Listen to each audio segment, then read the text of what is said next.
не суть важно.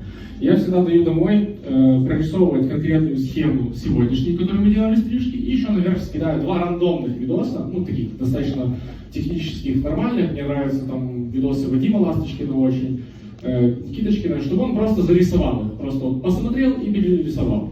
Что это нам дает? Это нам дает, во-первых, понимание действий, то есть последовательность, не просто там брать жмень и там на ощущениях колбасим, а понимаем секционно, как эти волосы расположены, какими натяжениями нам лучше пользоваться для того, чтобы направить их наперед, назад, на сторону, по диагонали и так далее. Но самое главное, что дают схемы, это пространственное мышление. Это самое главное, и с чем у многих прям беда, потому что у меня ощущение, что вот реально вот эти силуэты многие прям не видят, когда у человека прям груша на голове. А схемы реально этому способствуют. Пол, можешь подключиться, рассказать, какая изначальная канва схемы? Ну, то есть, Сесун как ее делает, то есть по линиям, по цветам? Окей. Мне придется сейчас тогда подключить, и я просто вам ключ покажу на презентации, да? Потом мы снова вернем трансляцию Адима, пока как раз закончит свою форму. Это сложно? Если сложно, то давай... Нет, это не сложно, правильно, ребят? Я могу сейчас с HDMI вытянуть кабель? Спасибо. Я сделал с одной стороны, то есть каждая прядь на своем месте, помним, то есть у нас есть 4 секции. Первая, вторая, третья, четвертая. Каждая прядь подстригается параллельно дирекции, то есть я никуда ее не перенаправляю, мне другие не надо ничего. И при этом я натяжение, сейчас покажу со стороны, делал треугольное. Вот. И то же самое делаю со второй стороны. Итак, сейчас на экране мы видим ключ, да, к технологической карте. Спасибо за вопрос нашему гостю из команды Бродобрей. Действительно, это важно не только для образовательного процесса, но и для личной дисциплины, так сказать. Я называю это тренажер для мозгов.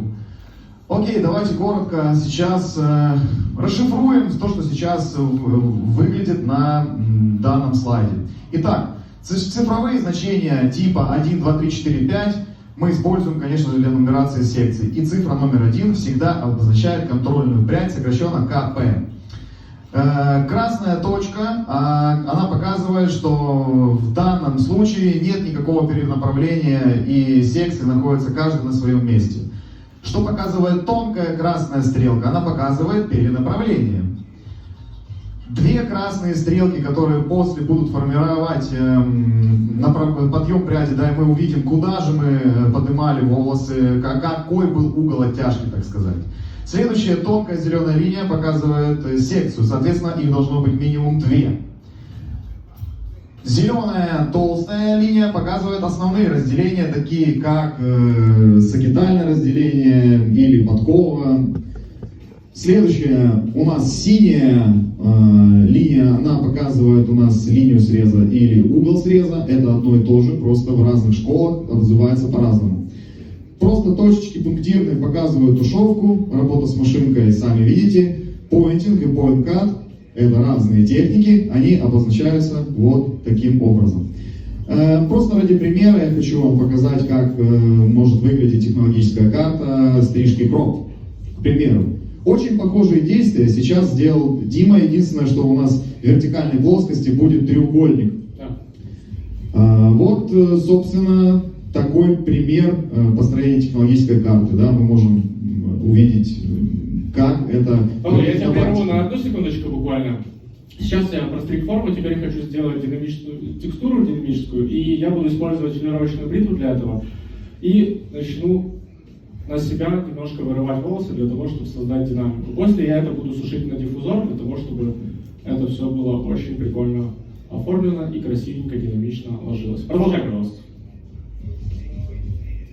Что ж, мы коротко такой маленький экскурс в мир технологических карт сделали для вас. Может быть, если у вас разыгрался аппетит, вы, конечно же, можете после в частном порядке обратиться за какой-то консультацией или посетить в целом мастер-класс, посвященный данной теме. Супер. Спасибо, Андрей, большое. Давайте похлопаем Андрею за презентацию. Это очень четко.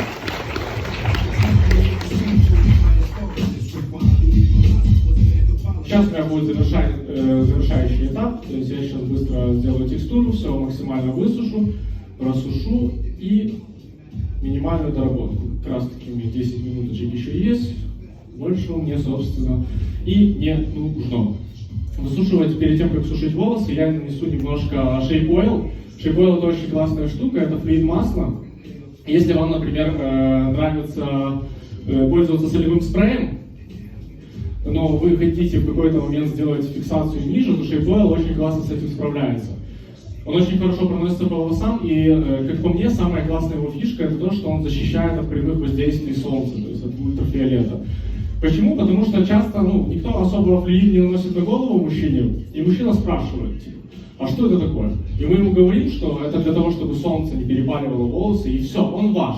Он ваш. То есть, потому что мужчинам очень приятно, когда вам не все равно на их стрижку, на последствия стрижки и на то, вообще на ваше отношение к работе в целом. Также я для объема, так как у нас волосы будут объемные, буду наносить Luxina Volume Grooming, очень прикольная такая штука. Имеет такая вот влажная достаточно, растекается, поэтому аккуратно, чтобы не запачкаться. Немножко тоже по волосам, она добавляет объема. Очень классно использовать, если вы делаете олдскульные стрижки, когда помпадур стрижете, когда вы засушиваете на помпадур, очень классно перед этим волюм-грумингом, волосы очень так хорошо поднимаются. Или когда вы работаете на флэт-топ, делаете площадки, тоже классно использовать волюм-груминг для этого. Поэтому вот эти две штуки для подобных работ мне очень нравятся. Причем Shape Oil я абсолютно все стрижки наношу, то есть он подходит под все. А можно кого-то попросить мне салфеточек каких-то принести? Будьте любезны. Я уже бегу к тебе, мой друг. Беги!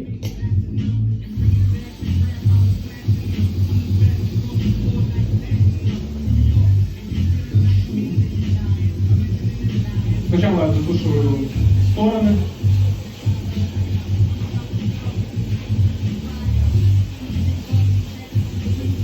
Спасибо большое. Лучший. Это просто молодец. Просто лучший.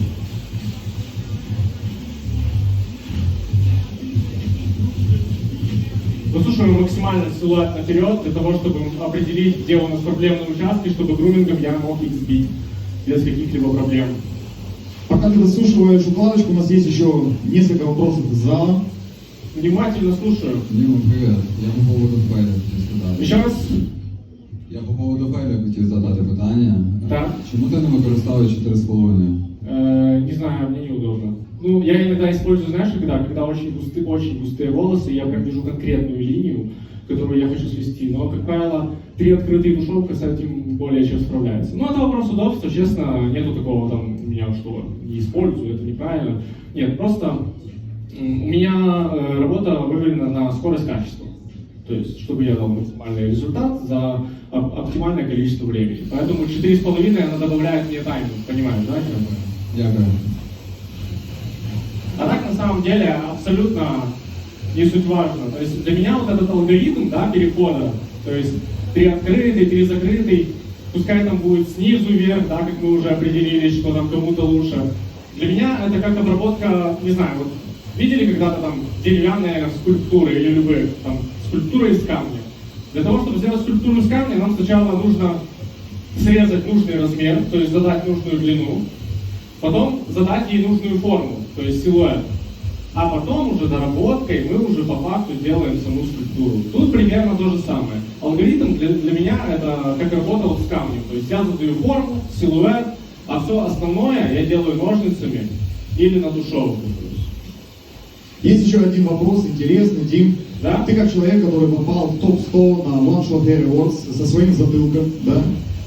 Все наверняка уже не раз встречали в сторис, в репостах разных инстаграм пабликах твои затылки. Расскажи нам немножко о затылках, в чем особенность, почему они так имеют такой вид и почему они запоминаются людям. Я без понятия, братан.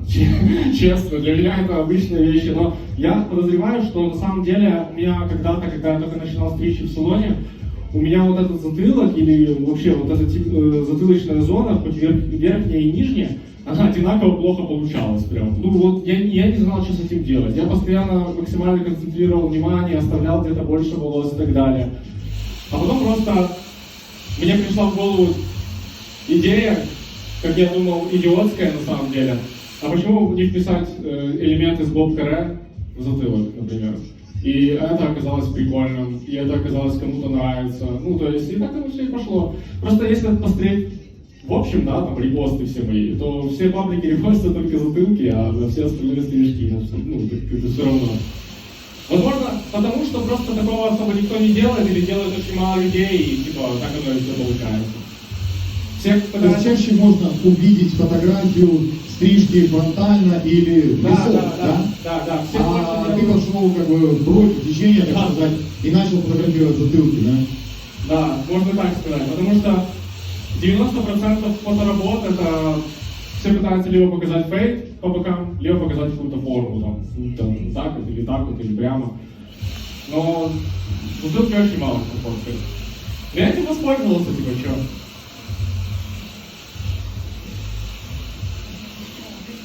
Я придумал шутку, которая многим нравится, что 5 сентября это день затылка. Я не знаю, просто так вот в голову сбрело, и уже 2 года подряд люди постили затылки, отвечая меня. А скажите, в этот день горят костры рябин? Или... Наверное. Но в этом году, будьте внимательны, я разыграю машинку для стрижки, так что я думаю, это уже стоит выводить на какой-то более высокий уровень. Надо себе поставить цель, чтобы в Google календаре у вас высвечивался 5 сентября день затылка, типа, и вот надо на такой уровень это выводить. Есть еще у нас вопросики? Слушай, Вот у меня вопрос.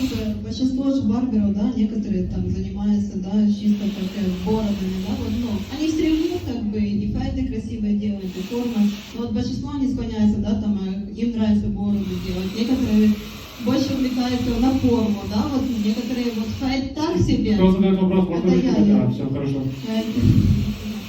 Некоторые же, да, больше делают там фейт красивый. Смотрятся, в конце форма так себе. Некоторые форму выводят, а фейт так себе. Ну, как бы, на что ты больше обращаешь внимание? На баланс. Все должно сочетаться между собой. Как цвет, так форма, все должно балансировать.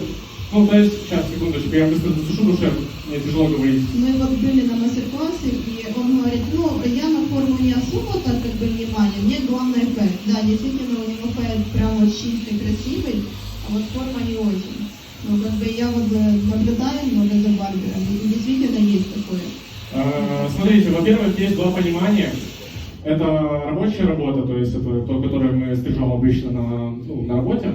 И есть контентная работа, это то, где мы ориентируемся конкретно на фотку. То есть очень бессмысленно сетовать людям на то, что там обработка идет, фейды подкрашивают. Ну, в этом не была цель человека, чтобы продемонстрировать, типа, как фото навыки, так и навыки его там стрижки. Ну, то есть, Как ты подбираешь форму, которая действительно подойдет человеку, который вот пришел? Некоторые же можно завалить форму, да, там сделать Конечно. акцентом. Как я и говорил, проецирую. Я беру расческу, мочу полностью всю голову, укладочную, и до начала